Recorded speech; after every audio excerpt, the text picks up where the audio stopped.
So you're looking to pitch a stock or invest in one, and you're wondering, how should I go about this? What kind of story am I looking for out here in the stock market? More importantly, what kind of story actually works? What are some strategies that actually work, especially when you think about it from that value versus growth continuum? Luckily, your boy is here to help you out. What's up, world? Michael E.J. here from Economic Stock Picking, and we're going to talk about the influence of stories in looking at stocks, looking at different companies. What kind of story should you be looking for if you're more of a growth versus value guy? And does this stuff actually work? So just for preference, well, not for preference, just to let you know, a lot of this is through observation. For you all that don't know, I'm kind of in the finance industry right now. I actually help allocate money to money managers and hedge funds of sorts. And there's certain pitches that really capture my attention, and you follow up with those stocks, and they tend to do well. I'll say this, I've only been in the job for a little bit over a year, so it could just be part of this market, and also part of this overall bull market. Going back since maybe 2013 or so, since I started paying attention to the stock market. It could just be that, but something tells me it's more than that. Some of the most successful money managers, they look at stocks in a certain way, and I'm going to talk to you about that way, why you can actually take that and run with it yourself. So let's go at the extremes. You have growth versus value. You got that at the extremes, and you can easily tell a story with either or. But there's certain tweaks you need to make to either or. First at the extremes. First extreme, let's go with growth. My favorite. But not just normal growth here, we'll go with SG, structural growth. And what I mean by structural growth is that there is long-term demand, long-term adaptation in an industry. A lot of it's industry driven. And you just happen to pick the one company that you think will do the best in the industry that's already growing. This is something that probably takes a longer time to develop, 5 to 10 years out, and through traditional metrics, they're probably overvalued. Doesn't mean it's not a bad investment, especially depending on how you look at a company, but they're probably overvalued. Give you some examples. My favorite, Nvidia. To me they're not overvalued, but a company that is growing fast in an already fast growing industry, and I think does the best job of fighting off the competition and will benefit the most from adaptation of AI. Amazon's what can I really say? And not even from the retail side, but from the AWS side, just growth from there. Tesla, I think this is a big thing for Tesla investors. They're not looking at today, 1 year out, 3 years out, 5 years out. Some of them looking 10 years out plus. And that's talking to somebody who invested in Tesla themselves. Like, they're looking way out, like adaptation, what will happen with the car industry and electric vehicles and these sorts further out. Like, they're not just looking at, what we think 1 to 2 years out. No, they're looking much further out. And so you kind of need that for the structural growth stories. That's what you kind of need. You need that long-term change, mainly in demand, increasing demand. And these are easy to spot, it's easy to see, and a lot of times they're gonna end up overvalued. Might not always even be the best investment, especially if the quality metrics aren't up to snuff to match with where the valuation is at today. Let's come to the other side. Value with a hard catalyst. That's what I'll say, value with a hard catalyst. You can't come to me and just say this stock is undervalued. This stock is just undervalued, so I'm going to invest in it. Nah, bro, that ain't how it works. Nah, that's not going to work. You got to do more. There's more to it. You have to figure out why the stock is undervalued. Why is it at the valuation? Why is it trading at the valuation it is today? And then convince me as to what's going to close that gap. What's going to close that valuation gap?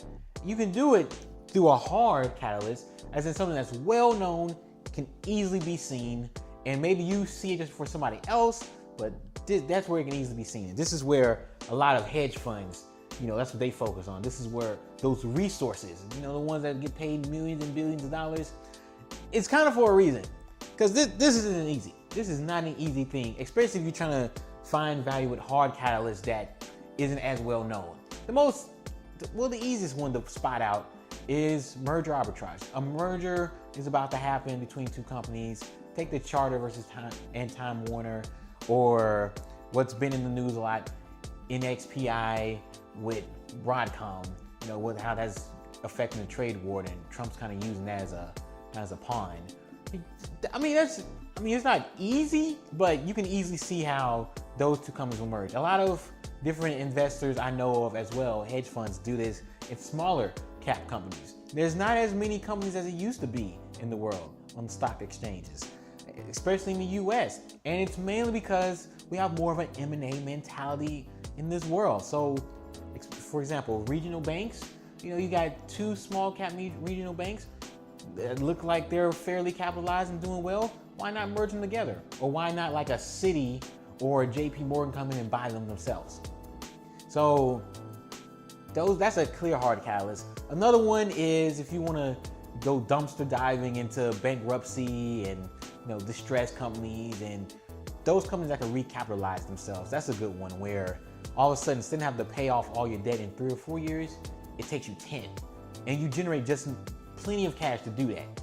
At 3 or 4 years, interest payments might be too high, but at 10 years, they're just fine. So you might end up paying more as a company on an absolute basis, but it gives you so much more flexibility in the shorter term that you're willing to make that trade-off. You have to go through the courts, do all that, and you really have to get involved for that to happen.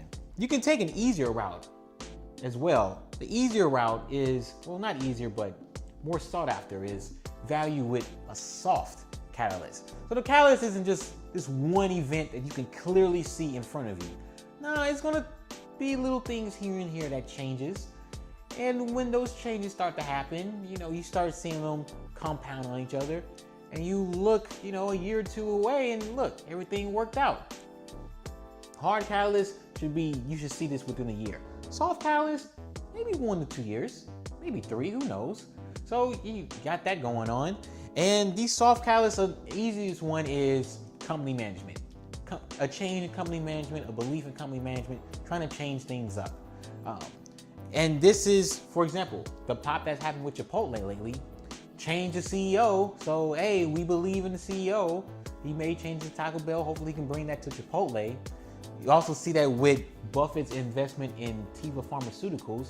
Essentially, he's betting on management changing their business model to how a generic pharmaceutical company should be running. Want to know a little bit more about that? Check that out on the card. There's also another part of Buffett's this value with a soft catalyst idea, which is, you know, you can do this with cyclicals. You can do this with companies that might have a hard catalyst, but it's far off into the future. But they're doing certain things, mainly rewarding shareholders in the short term to kind of just keep the stock up. And when that time comes, it'll just pop off. So you won't be losing value in the short term. It's still worth the investment today. So, of course, the easiest one is Apple. Just continue to buy back shares at large levels. And you know, anytime down the road, that iPhone 11 is going to come. Like, it's going to come. They're going to start pushing that out. And somehow they always beat expectations for it. So, you know that's coming. You got another one that I valued maybe some time ago, maybe around 2015 or so. And that to me is Jack in the Box. Jack in the Box management just kept switching up the menus, kept doing smart things over and over again. You know, by the way, they're increasing their dividends and increasing their buybacks. They're rewarding shareholders. You can think of it in that vein. And like I mentioned before, cyclicals can fit in this area because the industry backdrop is like a tailwind. It's supposed to help them out.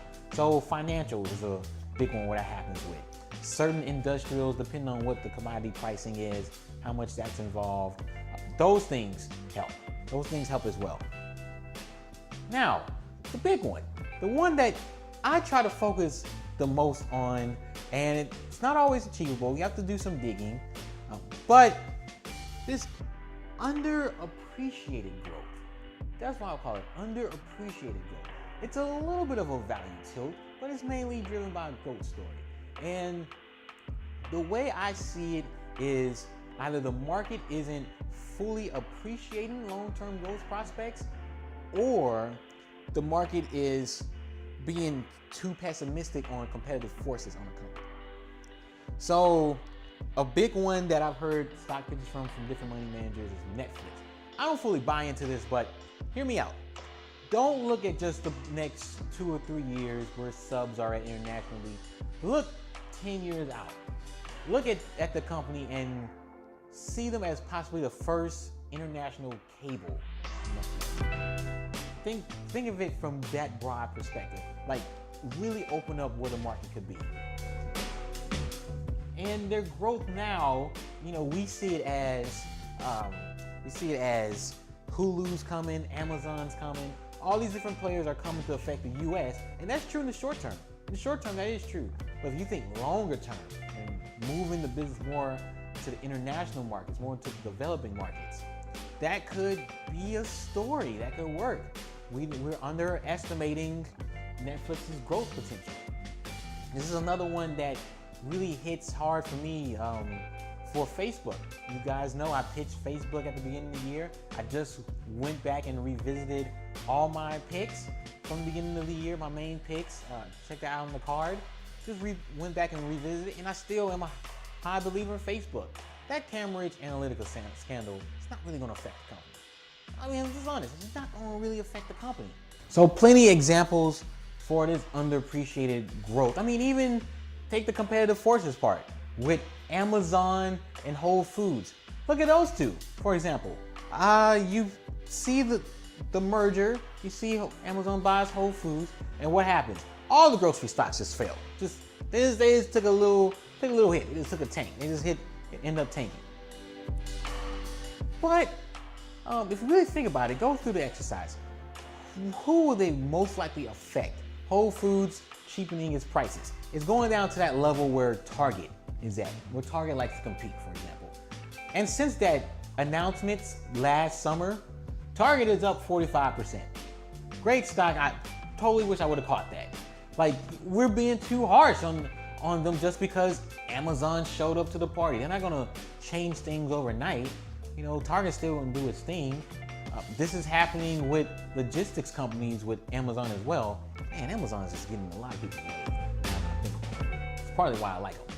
Regardless, let's take a big name for hedge funds right now is XPO Logistics. People still believe that in their kind of logistics solutions for shipping right now.